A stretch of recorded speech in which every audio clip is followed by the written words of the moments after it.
ما هو الوقت الذي يحرم فيه قراءة القرآن؟ وما هو الشيء الذي حرمه النبي إسرائيل على نفسه؟ وما هي أحب الألوان إلى رسول الله صلى الله عليه وسلم؟ وما هو الحيوان الذي لا ينام؟ ومن هو الإنسان الذي أوقف الله له الشمس؟ السلام عليكم ورحمة الله وبركاته. وعليكم السلام ورحمة الله وبركاته. لكل شيء زكاة، فما هي زكاة العقل؟ زكاة العقل احتمال الجهال. ولماذا يجد المسلم راحة نفسه في رمضان؟ لأنه انشغل بالغاية التي من أجلها خلق. ما هي المواقف التي لا يتذكر فيها الإنسان إلا نفسه؟ في 3 مواقف في يوم القيامة: عند تطاير الصحف، وعند الميزان، وعند الحساب. كل الناس يفرون من بعضهم يوم القيامة إلا حافظ القرآن، فماذا يفعل؟ يبحث عن ولديه ليلبسهم تاج الوقار، وهو تاج من نور ضوءه مثل ضوء الشمس.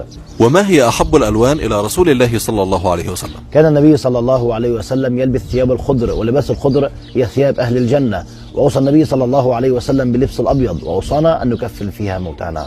قال النبي صلى الله عليه وسلم: الأخلاء 3، فمن هم؟ الأهل والمال والعمل. وماذا يقول العمل للإنسان؟ يقول العمل للإنسان: والله كنت أهول ال3 علي. وما هو الذي لا تنقضي عجائبه؟ هو القرآن. وما هو الفرق بين التوراة والإنجيل والقرآن؟ التوراة والإنجيل منهج، والأنبياء جاءوا بالمعجزات، ولكن القرآن منهج ومعجزة في وقت واحد. من هو الملك الذي ساعد نوح عليه السلام في صنع السفينة؟ هو جبريل عليه السلام، وكان يسوق له من كل زوجين 2. كم مرة أقسم الله بنفسه في القرآن؟ في 7 مواضع. عندما قال الله لنبيه صلى الله عليه وسلم: وأنذر عشيرتك الأقربين، أين صعد النبي صلى الله عليه وسلم ليدعو قومه؟ صعد النبي صلى الله عليه وسلم على جبل الصفا. في أي الأعوام وفي أي الشهور كان فتح مكة؟ في شهر رمضان في السنة 8 للهجرة. ما هي الغزوة التي أسر فيها الشيماء أخت النبي صلى الله عليه وسلم من الرضاعة؟ في غزوة حنين. من هو آخر من توفي من ال10 المبشرين بالجنة؟ هو الصحابي سعد بن أبي وقاص. من هو الصحابي الذي ألبسه الله قميصا وقال له النبي صلى الله عليه وسلم: فإن أرادك المنافقون على خلعه فلا تخلعه حتى تلقاني؟ هو عثمان بن عفان رضي الله عنه. وما المراد بالقميص؟ الخلافة. وما هو الشيء الذي بشره النبي به؟ بشر النبي صلى الله عليه وسلم عثمان بن عفان بأنه من أهل الجنة، وأنه سيموت شهيدا. من هو أول من جاهد في سبيل الله؟ إدريس عليه السلام أول من جاهد في سبيل الله. ما هي عدة المرأة المطلقة؟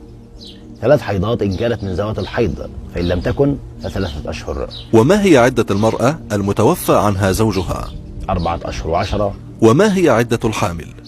حتى تضع الحمل. ولماذا شرع الله العدة؟ منها براءة الرحم، وتطويل زمان المدة للمطلق لعله يندم ويفيء. من هو الصحابي الذي كان محببا في قومه فأسلموا عندما دعاهم؟ هو الصحابي عروة ابن مسعود الثقفي، وهو أشبه الناس بعيسى عليه السلام. كم مرة ذكر شهر رمضان في القرآن الكريم؟ ذكر شهر رمضان في القرآن الكريم مرة واحدة، كما أنه يأتي في العام مرة واحدة. ما هي أول غزوة قادها المسلمون في رمضان؟ غزوة بدر. وما هي أكثر الأعمال المستحبة في هذا الشهر؟ الإكثار من قراءة القرآن والإكثار من الصدقة. ما هو الوقت الذي يحرم فيه قراءة القرآن؟ هو الوقت الذي يكون فيه الإنسان على جنابه، فيحرم عليه قراءة القرآن حتى يتطهر. ولماذا يحرم على الجنب ولا يحرم على الحائض والنفساء؟ لأن الجنب بإمكانه أن يغتسل ويتطهر، أما الحائض فليس لها يد في ذلك.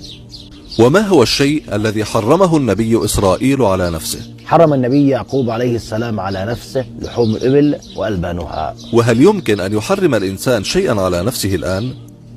لا يجوز له أن يحرم شيء على نفسه، لأن الله تعالى قال النبي: لما تحرم ما أحل الله لك. ما هو الحيوان الذي لا ينام؟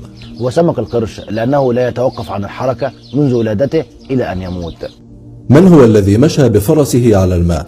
هو يوشع بن نون عليه السلام فتى موسى قبل أن يضرب موسى عليه السلام البحر بعصاه. ومن هو يوشع بن نون؟ يوشع بن نون ابن أفراهيم ابن يوسف ابن يعقوب ابن إسحاق ابن إبراهيم عليه السلام. ومن هو الذي شق الحجر بإصبعه؟ هو جبريل عليه السلام الروح الأمين. ولماذا سمي جبريل عليه السلام بالروح الأمين؟ لأن النفوس تحيا به كما تحيا بالأرواح، وأمين لأنه أمين في رسالته إلى الأنبياء، وكما قال الله تعالى عنه: مطاع ثم أمين. ومن هو النبي الذي جاءته الملائكة فذبح لهم عجلا وقام بشوائه وقربه إليهم. هو إبراهيم عليه السلام، ومن كرم ضيافته قال لهم: ألا تأكلون؟ ومن هم الملائكة الذين استضافهم إبراهيم عليه السلام؟ هم جبريل وميكائيل وإسرافيل. ومن هم الذين قال الله لهم: اعملوا ما شئتم فقد غفرت لكم؟ أهل بدر. وما هي أول عملية قلب ومن الذي قام بها؟ شق صدر النبي صلى الله عليه وسلم، والذي قام بها هو جبريل عليه السلام. وكم مرة شق جبريل عليه السلام صدر النبي محمد صلى الله عليه وسلم؟ شق جبريل عليه السلام صدر النبي محمد صلى الله عليه وسلم مرتين، الأولى في مكة عندما كان صغيرا، والثانية في ليلة الإسراء والمعراج. أخرج قلب النبي صلى الله عليه وسلم وملأه بالحكمة والإيمان. وهل يتنزل جبريل عليه السلام إلى الأرض بعد موت النبي محمد صلى الله عليه وسلم؟ يتنزل جبريل عليه السلام ومعه الملائكة في ليلة القدر فيسلمون على المسلمين، لقوله تعالى: تتنزل الملائكة والروح فيها، والروح هنا هو جبريل عليه السلام.